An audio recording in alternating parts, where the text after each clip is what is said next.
काय रे बाळा, किती दिवस स्वतःला असं अंधारात कोंडून घेणार आहेस? तुझ्या मनाच्या कोपऱ्यात दडलेली ती एक इच्छा, जी पूर्ण व्हावी म्हणून तू रात्रंदिवस तळमळतोयस, ती मला ठाऊक आहे. तुला वाटतंय ना की स्वामी माझ्याकडे लक्ष देत नाहीत? तुला वाटतंय की तुझ्या प्रार्थना माझ्यापर्यंत पोहोचत नाहीत? वेड्या, तुझ्या डोळ्यातलं पाणी जमिनीवर पडण्याआधी मी माझ्या हातावर झेलतो. हे विसरलास का? आज हा व्हिडिओ तुझ्यासमोर विनाकारण आलेला नाही. हा तुझा भ्रम नसून माझा तुला दिलेला शब्द आहे. तू इथपर्यंत पोहोचला आहेस याचाच अर्थ तुझी कठीण वेळ आता संपली आहे. तुला एक सत्य गोष्ट सांगतो, नीट ऐक. एका गावात तुझ्यासारखाच एक गरीब पण प्रामाणिक तरुण राहत होता. त्याची एकच इच्छा होती की त्याच्या घराची गरिबी दूर व्हावी आणि त्याच्या आई वडिलांना सुखाचे दिवस दिसावे. त्याने वर्षानुवर्षे कष्ट केले, लोकांचे अपमान सहन केले, पण त्याचं नशीब काही उघडत नव्हतं. एके दिवशी तो पूर्णपणे खचून गेला आणि माझ्या मूर्तीसमोर येऊन रडू लागला. म्हणाला, स्वामी, आता माझ्यात ताकद उरली नाही, तुम्ही माझं का ऐकत नाही? त्या रात्री त्याला स्वप्नात मी दर्शन दिलं आणि सांगितलं, बाळा, तू फक्त कष्ट करतोयस, पण तुझ्या श्रद्धेत संशय आहे. तू मार्ग शोधतोयस, पण मी दिलेला संकेत तुला दिसत नाहीये.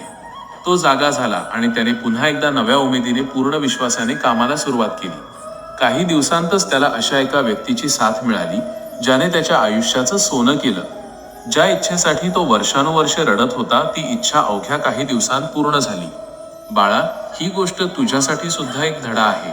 समुद्राला भरती येण्याआधी पाणी नेहमी मागे सरकतं, तसंच तुझ्या आयुष्यातलं हे दुःख म्हणजे मोठ्या सुखाची चाहूल आहे.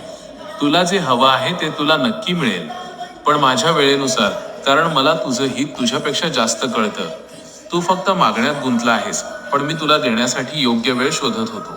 आता तो क्षण आला आहे.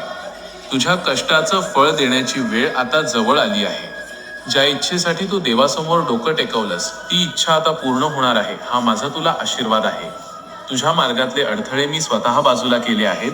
आता तुला फक्त विश्वासाने पुढे चालायचं आहे. लोकांच्या बोलण्याकडे लक्ष देऊ नकोस, कारण लोक फक्त तुझं आज बघतात, पण मी तुझं उद्या बघतोय. आता रडणं थांबव, चेहऱ्यावर हसू आण आणि पुन्हा एकदा कामाला लाग. तुझ्या घराची गरिबी, तुझ्या मनाची व्याधी आणि तुझ्या भविष्याची चिंता या क्षणापासून माझ्या स्वाधीन कर. तू फक्त माझा हात धरून ठेव. तुझी नौका पार लावण्याची जबाबदारी माझी आहे. तुला वाटतंय ना की मार्ग कुठून फुटणार? अरे, मी दगडातूनही पाणी काढणार आहे. तुझ्या आयुष्यात सुखाचे झरे निर्माण करणं माझ्यासाठी अवघड नाही.